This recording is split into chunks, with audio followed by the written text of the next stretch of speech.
Hi everyone, I hope you all are doing well. This is Radhika here again, and this video is a kind of a different video. This video is going to talk about the movie Joker, and I'm just going to kind of discuss it.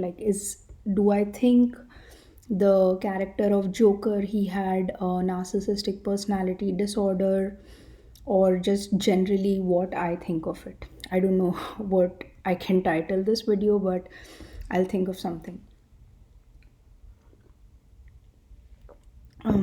So actually I got a few messages from a few people who asked me to watch this movie and kind of give the analysis about it, and they saw it pretty related to narcissistic personality disorder and psychotic disorder or psychopaths, etc. So what I think is this, and I'm not a registered psychologist or a psychiatrist, so I cannot, this is not like an expert opinion or a professional opinion, it's just my opinion. So I don't feel that the character of Joker had narcissistic personality disorder. I think he had psychopathic or sociopathic personality disorder, or those disorders. And that also I feel came from a place of being a sensitive person in in an insensitive world. So let me just explain it to you. So basically, the Joker character, I don't want to give. I mean, it. This will have some spoilers, but I guess it's pretty obvious from the promo of the film or the trailer of the film what the film is about. But definitely, you should watch it because it's a movie that makes you really think about mental disorder and how important it is for people to get the right treatment for mental disorders. um, it's a story about this guy who has had a difficult life, who is not doing very well financially, who has responsibilities, who wants to do something to make people happy, but he's somehow not able to do it. And he's just failing basically everywhere in life. And it's also a time of history where things are very bleak. So, overall, even the atmosphere in the city that he lives in is very bleak. So he is extremely affected by all of this negativity in his life that surrounds him. It's in the city of Gotham where Batman lives. So actually I don't feel he's NPD at all because for NPD to happen, it has to happen in childhood when a person goes through a level of abuse or neglect to such a degree that as a child they create a different persona of themselves, of their childhood, and they kind of bury these bad memories inside of them, you know and they live in this persona that they have created for them of their childhood. So say they were treated really badly in their childhood, or say they were kind of weak in studies, or they were kind of not strong enough or brave enough, and they were always pressured by their family to be good in studies or to be brave or to be strong. So what this child will do is they will create a persona of themselves where they are really good in studies, or they will create this persona of themselves where they are very strong and where they are very brave, and then they will live in this created personality that they have created from for themselves, and throughout their life they will stick to this personality, and they will make it firmer by spreading stories of their bravery, or of how intelligent they were, etc. So that is NPD, where a person develops a completely fake personality to hide a childhood trauma that they have suffered. But that is not the case with the character in Joker. He has all his wounds out in the open. So, an overt narcissistic person create what they do is they become extremely strong, extremely brave, even though internally they are not feeling brave. They are feeling weak, but they create this fake personality, and then they put being weak in the shadow, and then they pick on weak people. So that is how the overt operates. The covert operates by expounding this theory that, oh, I was brave, I was creative, although they are not, but they have this different version of themselves in their mind, and they try to create stories and a life around this personality. And when you get to know them closer, you understand they are not like that at all. They just sold you an image that they have of themselves, and maybe they acted according to the image in the beginning, in the love bombing phase. But later on you understand, oh, this person has been acting with me all the time. So that is not the case with Joker at all because he is who he is. So he is as real as it gets. And he's just a depressed guy, and um, he is like a person who is a victim of a narcissistic society in some ways, or of a society that doesn't understand him, doesn't accept him, doesn't he doesn't feel like he belongs here. He doesn't have a feeling of belonging to this society. He's always alone, he's always aloof, he gets picked on, he gets bullied. So if the character of Joker is anything at all, he's actually an empath. He's actually a sensitive person. He's actually a person who feels his emotion, who's very vulnerable. And in all of his vulnerability, he is burdened with so many things to do. Excuse me, my son is crying. I just have to attend to him. Hi everyone, sorry about that. I had to attend to my son. So yeah, as I was saying, Joker on the other hand is completely open. He goes to, for his mental disorder to get some help, to get his negative thoughts cured. So he's actually pretty real.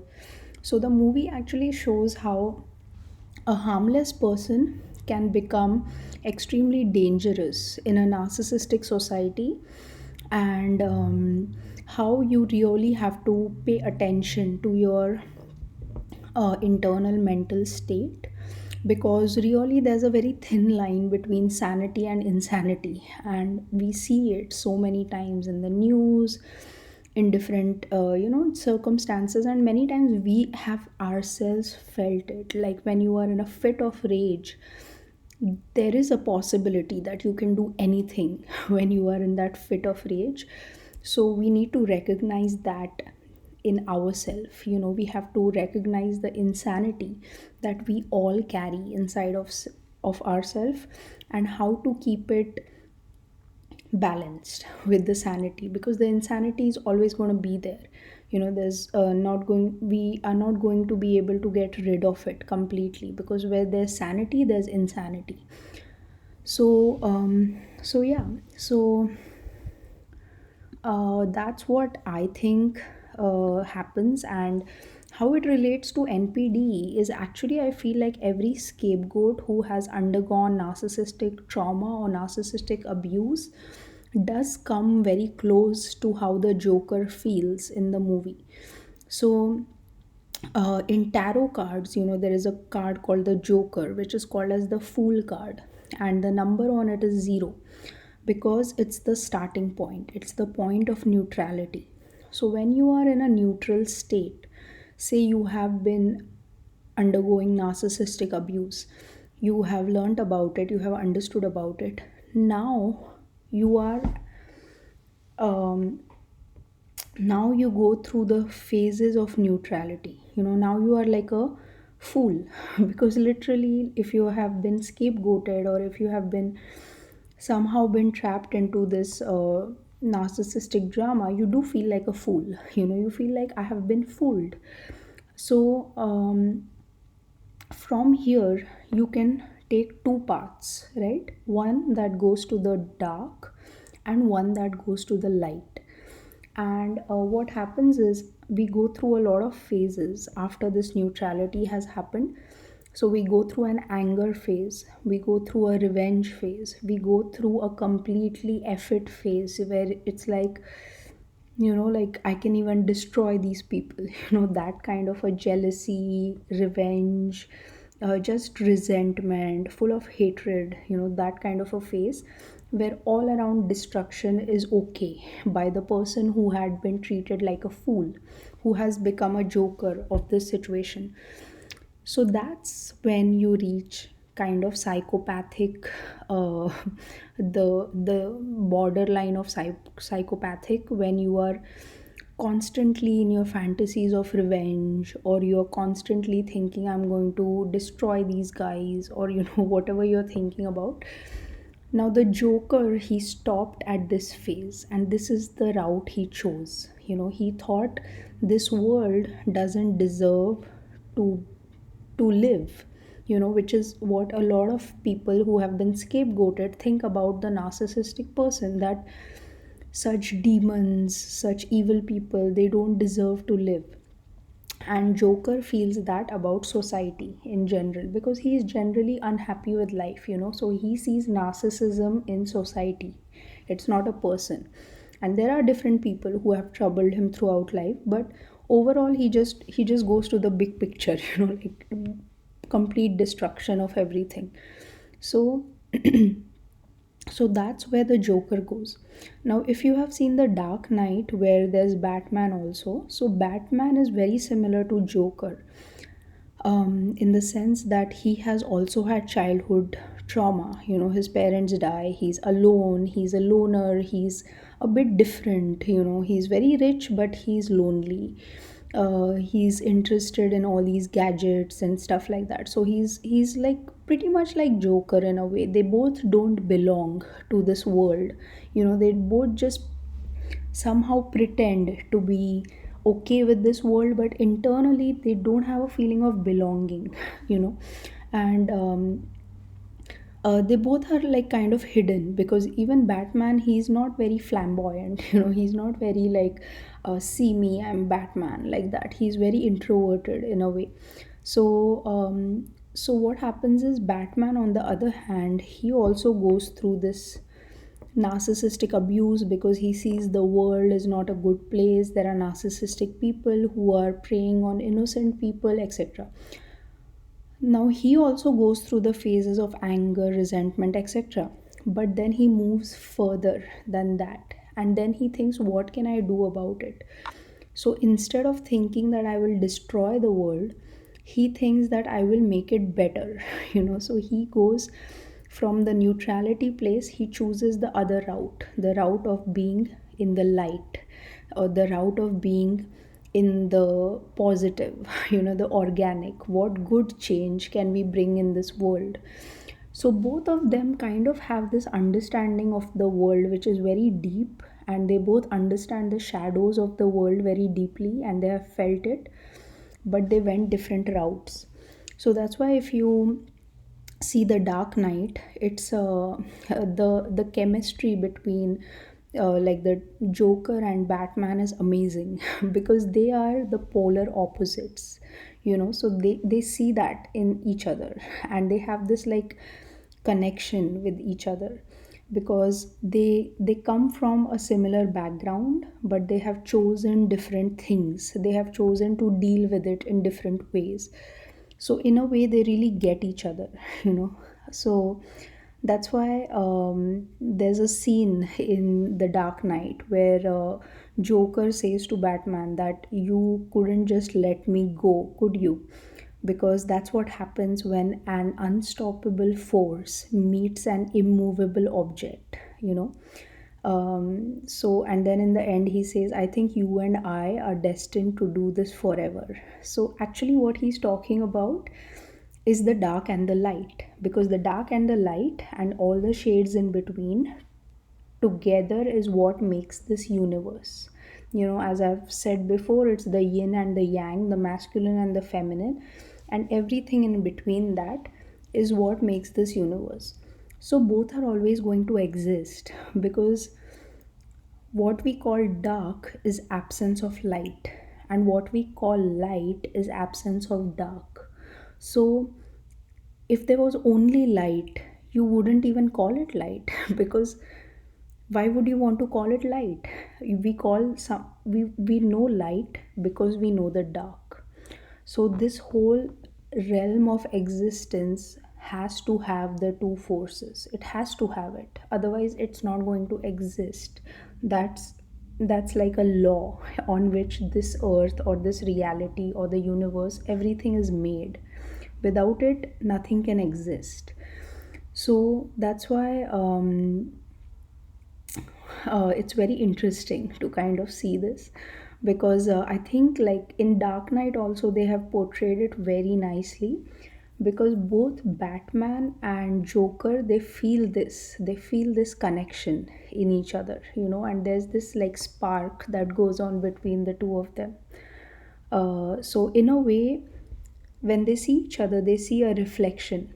They see, like, Batman sees I could have been Joker, and Joker sees I could have been Batman. So both of them are like the opposites of each other, but in a way very similar to each other. So they are like twin flames. You know what twin flames? In the spiritual community, they call them twin flames. Um, and yeah, they show each other their shadow. So Batman is Joker's shadow, and Joker is Batman's shadow. So yeah, and another thing to note is that in Joker, there's also like the trait of a scapegoat that is seen. Is there's the bullying scene, obviously. There's also always he's alone, he's a loner kind of a thing, which is a typical trait of, after you have been scapegoated, you feel like I want to be alone, I want to be alone all the time. Or there's this feeling like I don't belong because the narcissistic clan has pushed you outside or told you things, etc., etc. When people start wearing the clown masks and he sees the same thing in other people, the same irritation or the same frustration getting manifested in chaos in other people. You just see that scene in which he sees someone in the taxi and he's smiling. So you see that feeling of belonging, in him, which he has never felt before, because he always felt that he was alone. And it's only in this chaos that he feels really a sense of belonging there, because that's how his internal state is. It's always in a state of chaos. So that's what he brings outside. But at the same time, he's not NPD because he talks about it and because he tries to get help for it. So yeah, so I mean, all the narcissistic people are actually the people he's going after. And also on a bigger scale, the movie calls whole of society narcissistic, because there's hierarchies and positions of power, etc. So I think what makes Joker so interesting is that he is pretty much the only villain who's not after power. So he actually is the only non narcissistic villain who's in it just for the destruction of it. He doesn't seek power, he only seeks to create a new world which is better than this one. And for a new world to be created, the old one has to burn down first. And he says he feels like he's the one who's going to start this revolution, and the fire will catch on, and then other people will also get up, and anarchy will rise. And from this anarchy, a new world will begin.